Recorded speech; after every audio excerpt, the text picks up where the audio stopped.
Very good morning. Welcome along to Crime Vlog Weekly. Today's Sunday, 20th of July, and we're going straight into the Sonya Massey shooting. Shot by a police officer. She called for help. It did not go that way. She was shot in the face. No taser. This was shot by deadly fire by the officer's gun. And remember, she called for help. The officer asked her to remove a boiling pot of water from the stove. As she did that, she said a few words to him about reputing Jesus. He took his gun out. She put her hands up, stooped down, and that's when he walked to the right, I think he took 2 steps and shot her directly through the eye or just under the eye. And the exit shot was through her neck. Remember, she had her hands up. She said sorry to the officer because she realized that he was about to shoot her, I think. So she said sorry. He still shot her. There was no remorse. When he shot her, he did not allow his partner to go and get the first aid kit. He said, it's a headshot. She's done. Absolutely no remorse. We have got the autopsy report in, and you'll also hear from the family and their regrets. As they're saying, if they were white, they don't think this would have happened. The son said if his mother was white, he don't think this would have happened to her. What's going on over there in America? Please drop your comments. Let me know what's going on over there. My name is Hartley, all the way over here in London. We're trying to understand this disastrous shooting by the police officer.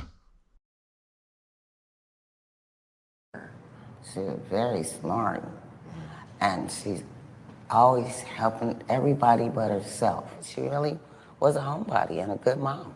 Malachi, what was your mom like? She was just a ball of love, honestly, to me.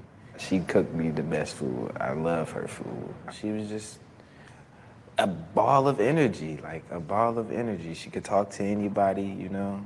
She's just the most loving person ever. Does it feel like she's gone? No. This is feeling surreal to me right now. She had lupus and stuff like that, so I would never think she would pass from like anything like this. I would think it was from that, but she would always tell me that if she did pass, just be strong. That's all I could do for her. It's not real. This can't be real. I don't know how this could be real. I'm sorry. I'm sorry.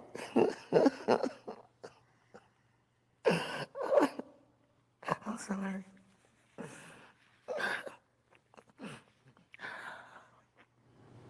I'm sorry for your loss, too.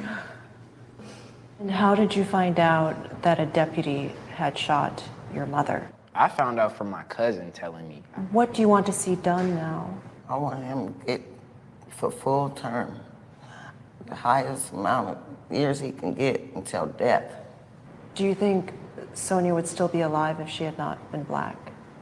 Mm-hmm. Yeah, he would have definitely been more cautious. He wouldn't have did that, I don't think. No, he wouldn't have did it at all. We're gonna get justice for sure, I know. We are for sure, I'm positive. I'm positive. Away from my husband in the water? Yeah. Oh, I rebuke you in the name of Jesus. I Rebuke you in the name of God, I swear to God, I'll shoot you right in your face. Okay, I'm sorry. Drop the talk. Malachi, you told me you only watched a little bit of the video. Mm-hmm. You had to stop. Yeah, I can't finish it, like, cause my mom, like, she was too nice. Like, it's no way. Nothing like that should have happened. Donna, you watched it. No, You don't even. I can't. You'd mentioned that Sonya was sick, so she had lupus, you said. She was on the last stage of kidney disease. And Mentally, was she okay as far as you know? Yeah, she was up until the last few days before that. She started saying, I'm gonna die. She started getting paranoid. Was Sonya ever diagnosed with anything? A few days before, they said that she was paranoid because something happened. I don't know what set her off.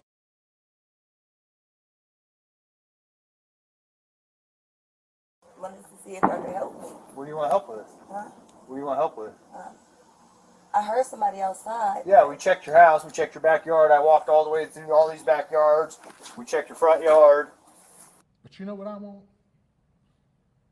I want justice for my baby. Yeah. Yes, sir. You killed the wrong black woman this time. Amen. Amen. What is your last name? Uh, Shouldn't have to think about your last name. You're not in trouble. I just need to text. Massey. Huh? Massey. You have an ID? That'd make things so much easier. I just need just driver's license will do. But I want to tell y'all, the sheriff is here is an embarrassment. Because this man should have never had a badge. He should have never had a gun. He should have never been given the opportunity to kill my child. I don't know where my ID is. You can sit in that stack right there, maybe. 1 second. Check on her. Let me get this. We don't need a fire while we're here. Right. Okay. Let me see. Okay. Where you going? Huh? Where you going? Away from your hot steaming water. Away from my hot steaming water? Yeah. Oh, I would rebuke you in the name of Jesus. Huh? I rebuke you in the name of Jesus. Better not. I swear to God, I'll shoot you right in your face. Okay, I'm sorry. Drop the pot. Drop the pot. Drop. This man had 2 convictions for DUI.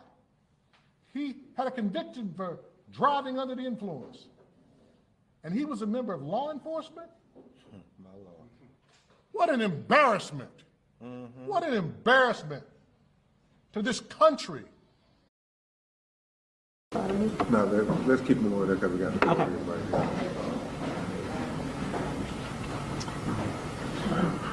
Good morning. Thank you all so much for being here. My name is Teresa Haley with Haley and Associates in Visions 1908. Today is a sad day. You've been here before. We're here to talk about the results of the autopsy. I am so grateful to have Attorney Ben Crump with us. But as I watch the video again, I have to reiterate, Black women are under attack. We fear for our lives as well. Again, we used to tell our sons, our husbands, our nephews, the men in our lives to be careful and what to do when you're stopped by the police. Now we have to tell ourselves, our daughters, our mothers, our sisters, our cousins. As I watched the video, I thought, this is not murder. This is an assassination. Judge for yourself. At this time, I'd like to turn it over to our very esteemed Attorney Benjamin Crump. Thank you. Thank you so much, Teresa Haley, for helping this family and helping the community in these very difficult times. I'm Attorney Ben Crump, along with Attorney Natalie Jackson, Attorney Paul Greinke, and Attorney Jennifer Hightower. We have the honor of representing the family of Sonya Massey. Present with us today is her son Malachi Massey, her uncle Raymond Massey, as well as his daughter Shadia Massey. Also with me and Ms. Haley is Cliff Jones, who's going to assist me today as we talk about the results of the autopsy. Before we do that, I want to also talk about an update as we continue to probe and find out all the reasons why this tragedy happened leading up before the killing and the aftermath of the killing.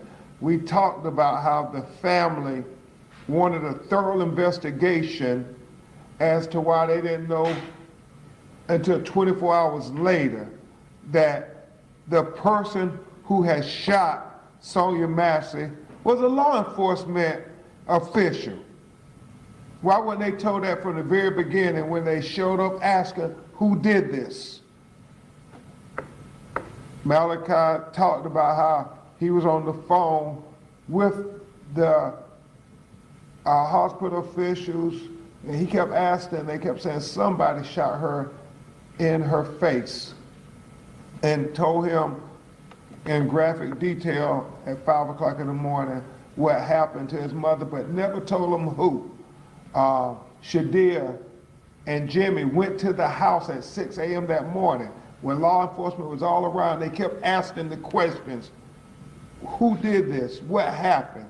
Nobody told them that it was the sheriff's deputy, Sean Grayson, who had shot her in the face.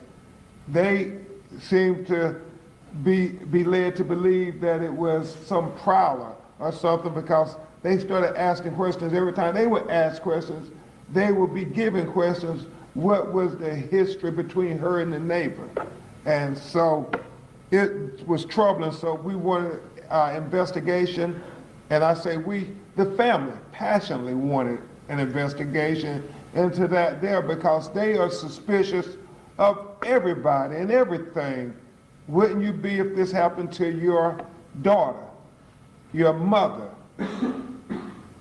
And then we talked with the Department of Justice because we want to know more about the history of this sheriff's deputy who so flagrantly and senselessly shot and killed Sonya Massey with no remorse, no humanity after he did it, evidenced by the video. People contacted our office since we've had the press conferences, Teresa, and this is why we continue to try to fight not only in the court of law, but in the court of public opinion, because we know we have to fight to get justice. We don't assume that it's just going to happen for black people in America, even when we got all the evidence in the world, all the visual evidence in the world, we still don't take it for granted. We know the lessons of Laquan McDonald and how the officer got a slap on the wrist, even though that evidence was on video, ocular proof of the crime. And we have been made aware that there were some unsubstantiated allegations of excessive force by this officer allegedly on 2 occasions. One dealing with an African American who received injuries from allegedly a tasing, but regrettably, before the findings were concluded, the individual wouldn't cooperate because apparently he was dealing with the criminal charges. And so he apparently didn't trust the system to do right by him. So we know that that individual is now considering coming forward. Even though you have to understand, a lot of people, a lot of minorities in America don't come forward for many reasons. They don't call the police for many reasons because things normally don't turn out good for us when we call the police. Obviously, Sonya Massey is exhibit 1, but we're hoping and encouraging him to come forward and tell what happened with his interaction with Deputy Sean Grayson. And then the other individual we know is out there. We don't know what this situation is, but apparently they also complained about excessive, unnecessary force inflicted by the deputy. And the question really goes back to what Sonya's father, Mr. Weirburn, said. With the 2 DUIs, with the reprimand from the Army over serious misconduct, with the 6 different law enforcement agencies in 4 years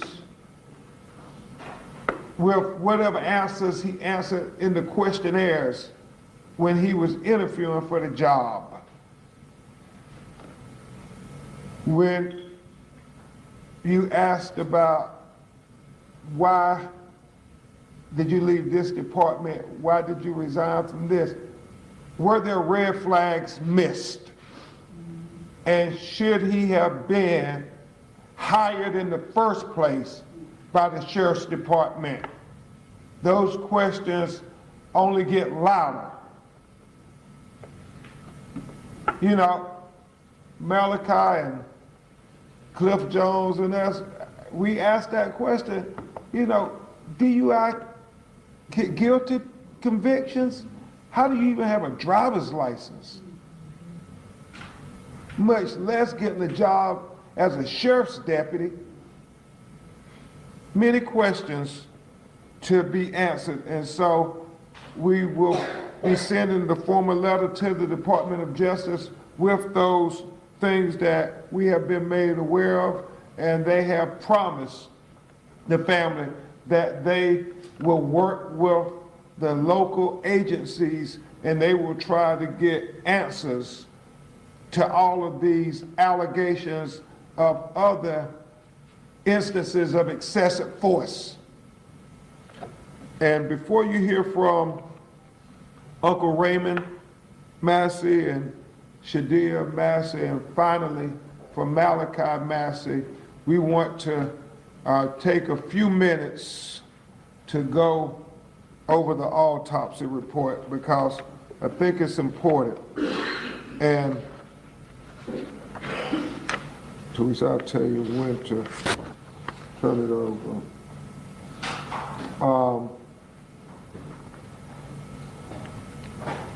And you all, I want to thank State Attorney John Mearheiser for making sure he got the autopsy to the family for transparency and that he's providing it to you all.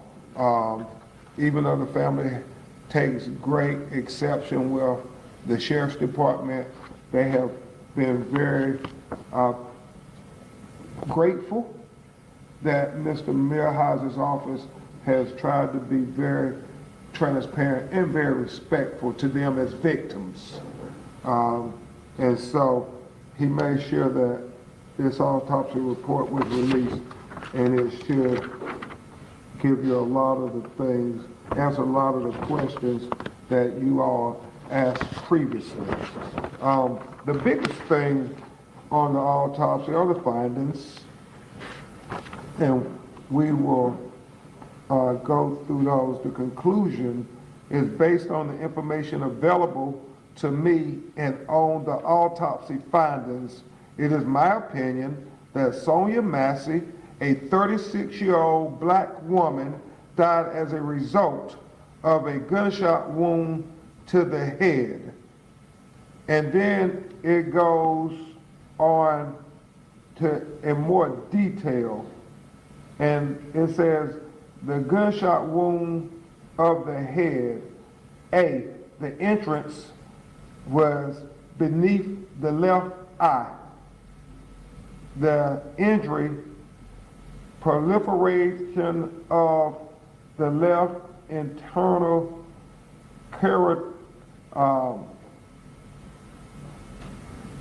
subra. I'm looking at this word because I know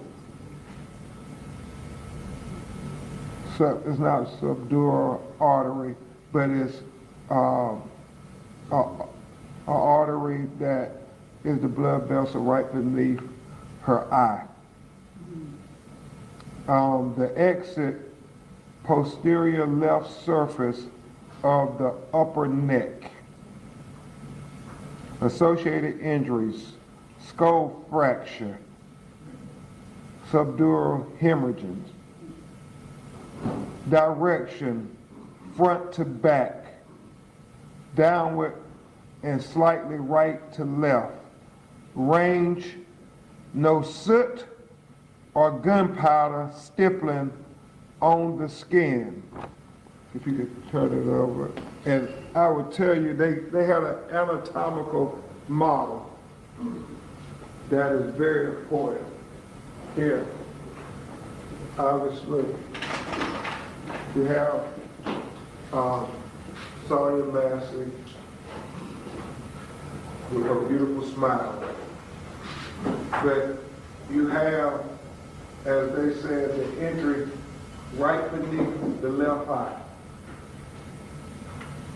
And then they talk about how the exit is posterior left surface of the upper neck, below the ear, below her hairline. Now, why this is so significant,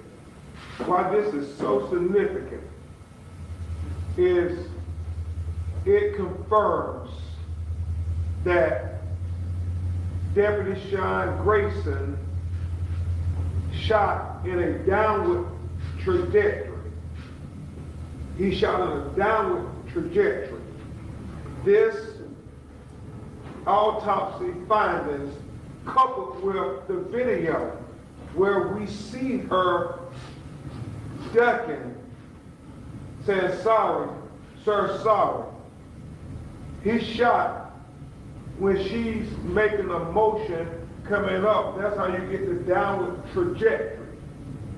And you see on the video his arm. He aims down. He literally aims down. You see his arms braced in a downward trajectory. And we know that he walked 2 to 3 steps to his right,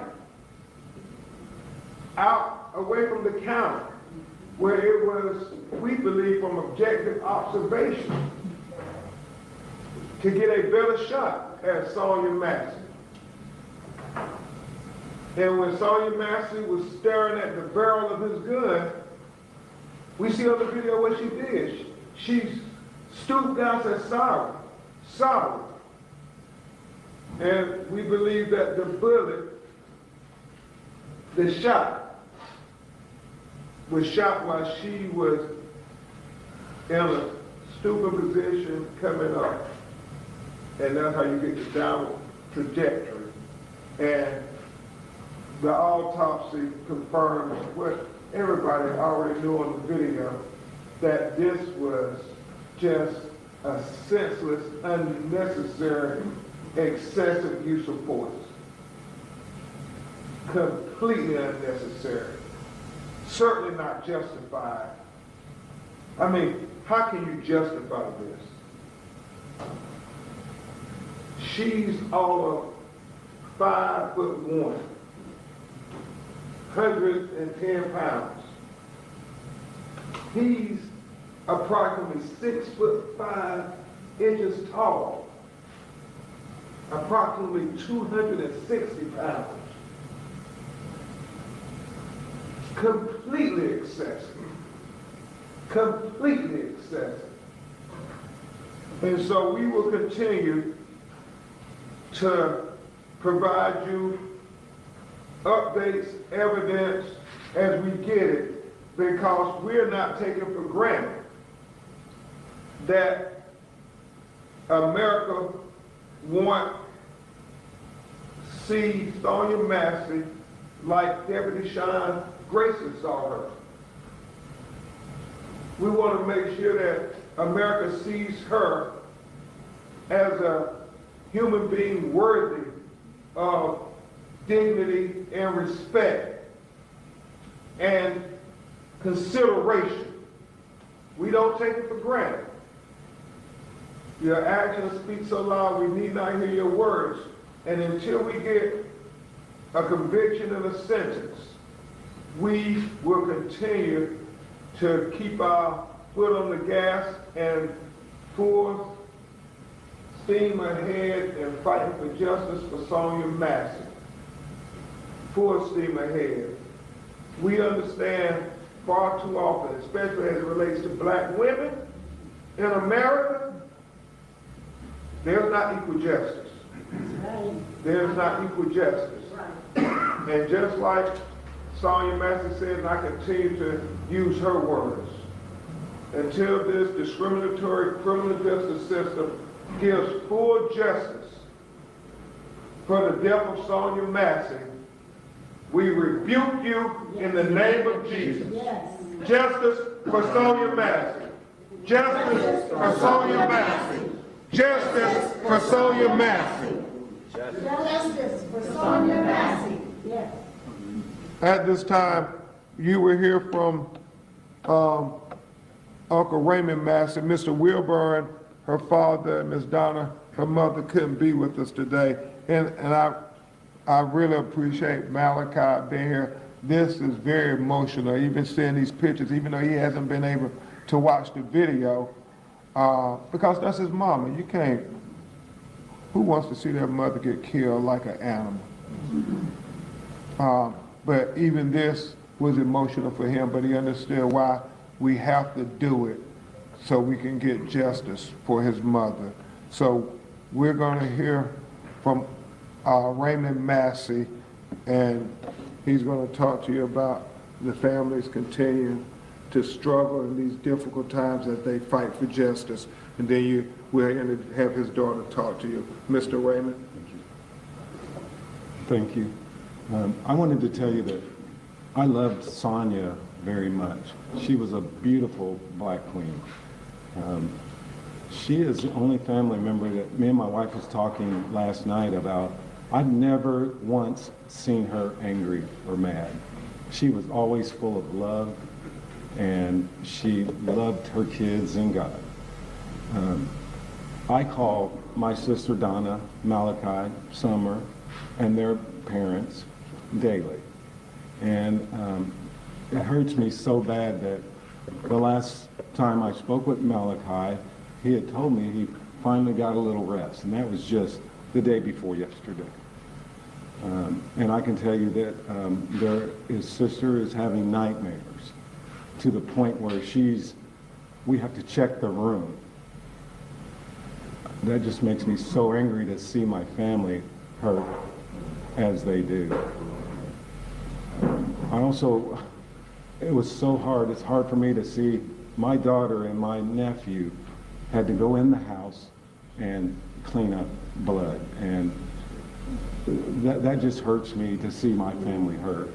And after what Attorney Crump had talked about the autopsy, that is exactly why he needs to be prosecuted to the fullest extent of the law. Amen.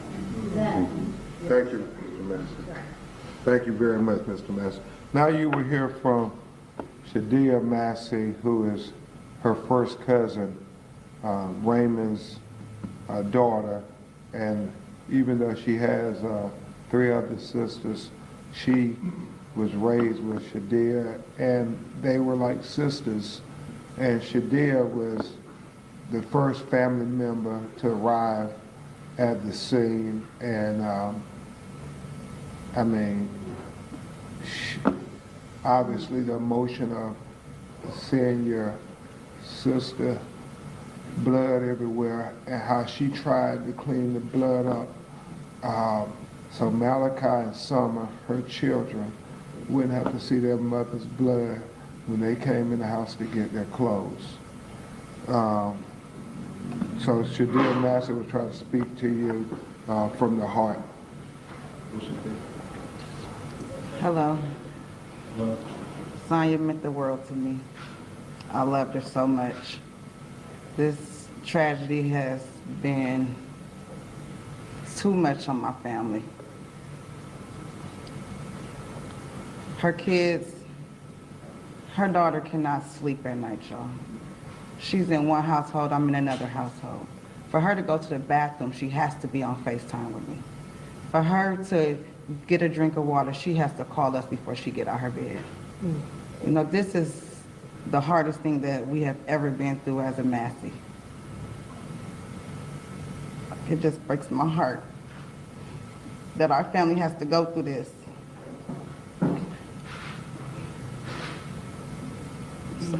No, he's fine. Justice for Sonya Massey.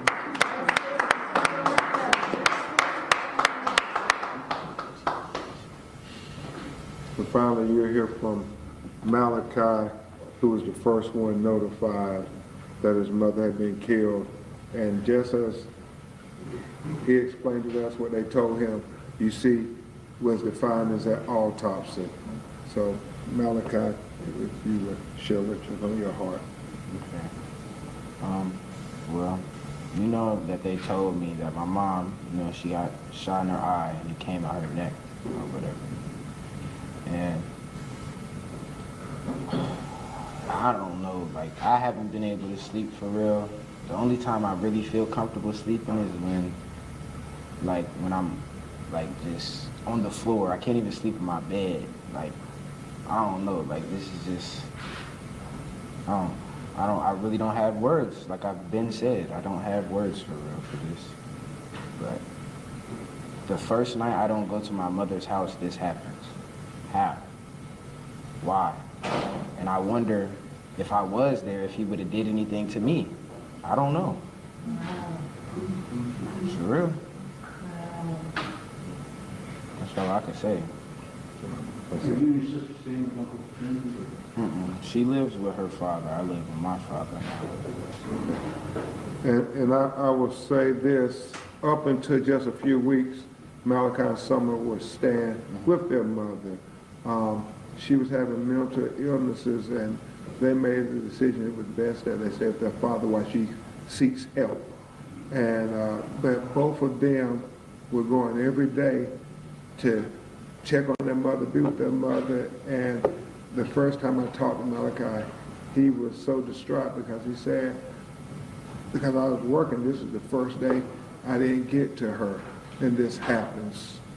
And then the only other thing, Malachi, you may want to tell them is you think law enforcement came there earlier that day. Okay, it was an incident that happened earlier that day, and I talked to 2 officers or whatever, and I believe that it's the same officer that shot my mother. I talked to his partner first, then the second officer, that's the one that I think the one that did that.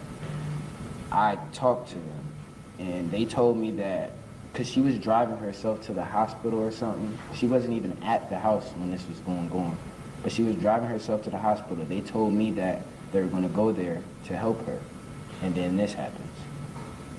Okay. So she was seeking help because she was trying to get help. And it's like Mr. Wilburn said, she was trying to get help. She needed a helping hand, not a bullet to the face. That's right. She just needed those officers to extend an ounce of humanity, not to kill her. And like we said, mental illness is real. You all may have family members who are struggling with their mental health. They deserve compassion and consideration, not excessive, unjustified force like we saw in that video. So we continue to try to say that Sonya Massey, life matters. She did, man, when you hear Malachi talk about what kind of mother she was, how she worked overtime to help him get a car and everything so he can get a job, how she talked to him about balancing budgets and about the Bible and about trying to work and be responsible.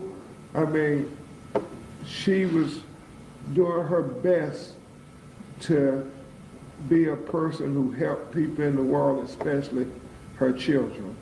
She did not deserve this. She did not deserve this. So, Malachi, if you got anything else you want to say? Okay. Thank you so much, Malachi. We will try to take some of your questions if you have any.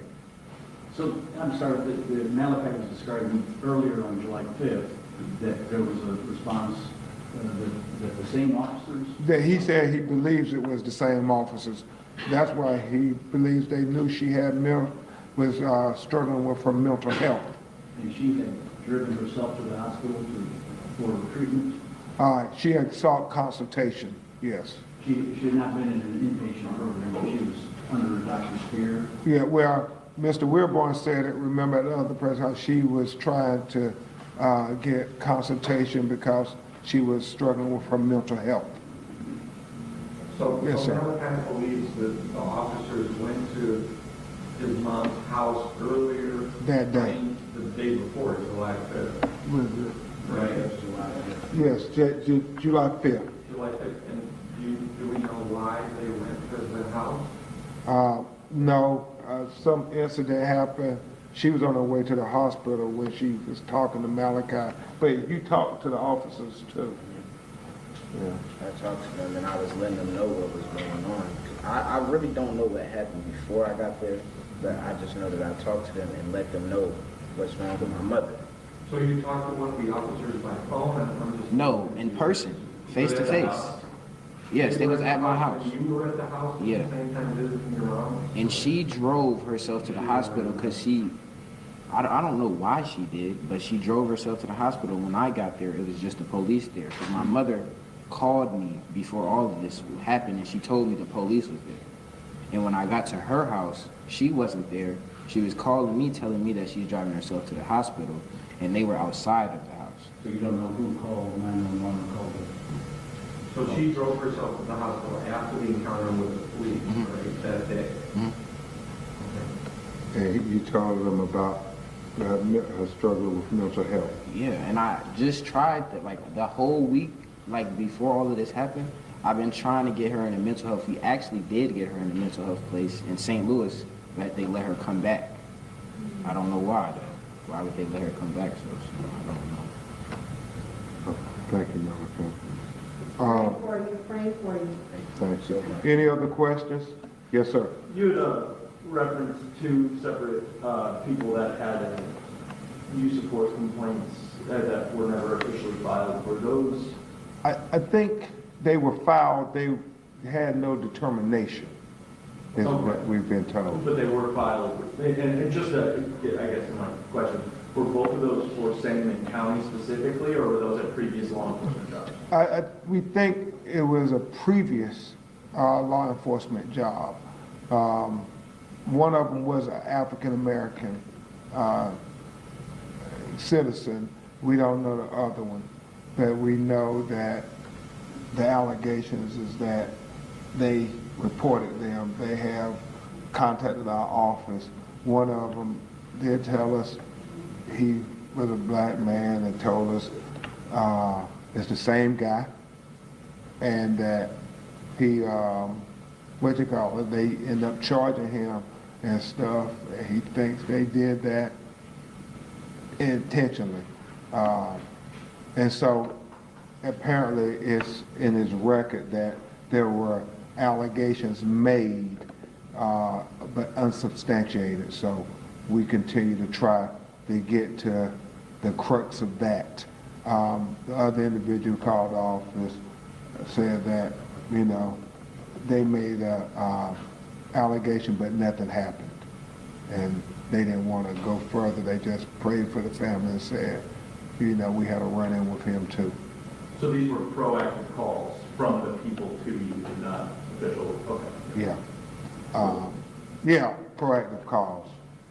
What has DOJ told you? You told us the other day that they had opened an investigation. They say we're monitoring, assessing, and following the criminal case. Right.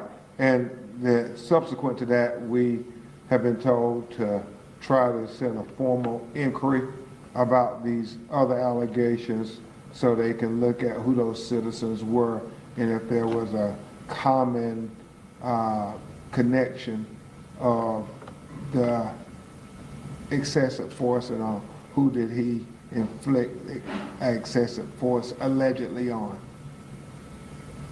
Okay, so you're familiar with this process. Yeah. They haven't said an investigation here, but they are assessing what you're... Right. So that apparently they've opened a file and they have come short of calling it an investigation.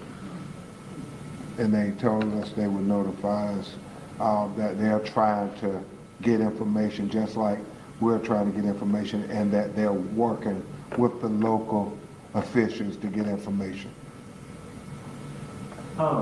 There, obviously plenty of questions about the incident with police arriving to her home earlier in the day. If all of that, who was at the house at the aside, if there were multiple visits to her home in that day, what does that tell you about the way that she was received when those deputies showed up at the scene later, and the temperament and the way she was treated when they got to it? Well, it's going to be interesting, and I'm sure we can find out who went on the call earlier. Was it the same officers or not? And then did they have body camera video? Then and so forth. And can we find that out? We're just trying to get to the truth of what happened, man. Because what happened on that video was not right. It was senseless and it was unjustified. And so we want to know everything that led up to her being shot in the face while she said, "I rebuke you in the name of Jesus." I guess just to go off that, there were already critiques of the way they were handling, and treating her, talking to her at the home before any of this happened. The way she was going through something and they were short, they were talking slowly to her, and I guess just there was already that history of knowing she kind of had that. Does that just expound on those problems for you? Exactly. If you knew it was a person dealing with mental issues, then why in the world would you ever feel the need to do that to her? She has no history. She never been arrested. The autopsy, there was no drugs in her system other than the medication that we know about. She was just a mother trying to be a mother to her children. She did the right thing. She had them go live with their fathers and so forth while she was trying to get mental health. She was trying to do everything right. It was, these officers, namely, Grayson, who didn't respect her enough to try to say she's having mental issues and we need to try to be compassionate, not heavy-handed. It was reported with the Kincaid Police Department, in their records it showed misconduct, serious offense. Do we know with Logan County and Sangamon County, did they also read misconduct, serious offense when going through his application? I would assume so if they were being prudent.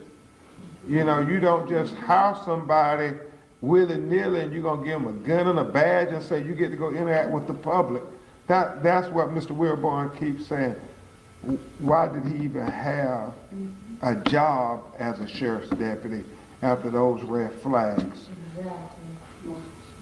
And the question that I also have is, these police departments or sheriff departments, will there be documents that you request or we've seen where they tracked, yes, we went to Sonya Massey's house at this time, like before that July 6th encounter early in the morning? We don't know, but we believe that when they go to somebody's house, there should be some report of it. And so that's why we're hoping, as I told Malachi, we will know were these the same officers who came to the house or not when he got there trying to check on his mother. Yes, sir. Can you or a family member talk about what they were trying to do specifically to get Miss Massey mental health aid and the St. Louis situation with her being down there? When is the time frame for that statement? And Mr. Wilburn and Brianna here, I think they were the ones who were trying to help her with that, her sister Brianna, and you, okay. Do you know how long she was supposed to stay in St. Louis? Or? It was supposed to be 30 days, but then she got out after 2. 30 days, but they released after 2. Is what you said. Was that it? Was that a voluntary? Yeah, it was a voluntary. Yeah. They made it, and Malachi talked to Mr. Jones and I. The reason his sister and he were not staying at his mother's house anymore was because she was going to be at the mental health facility in St. Louis. And yes. Do you know the name of the facility? It's Rain Perry or something, or I don't know. No, we'll get it. Yes, sir. Yes. Even though she was supposed to be there for 30 days, they released her after 2 days? He said he doesn't know. Yes, ma'am. Do you know where she was driving to on the license, like which facility? St. John's Hospital. Any other questions? It underscores that mental health is real, and we need to understand that people who are trying to get help need us to be considerate of their efforts to try to better themselves. And apparently, she was trying, huh? She was trying, y'all. She was trying. And so, we will continue to try for Sonya Massey. We will continue to fight for her to get justice, full justice. And we keep saying that word, full justice, because her son and her daughter and their family deserve full justice. We will keep you updated. We know that on Sunday, there's been a national call for mourning for Sonya Massey in over 25 cities.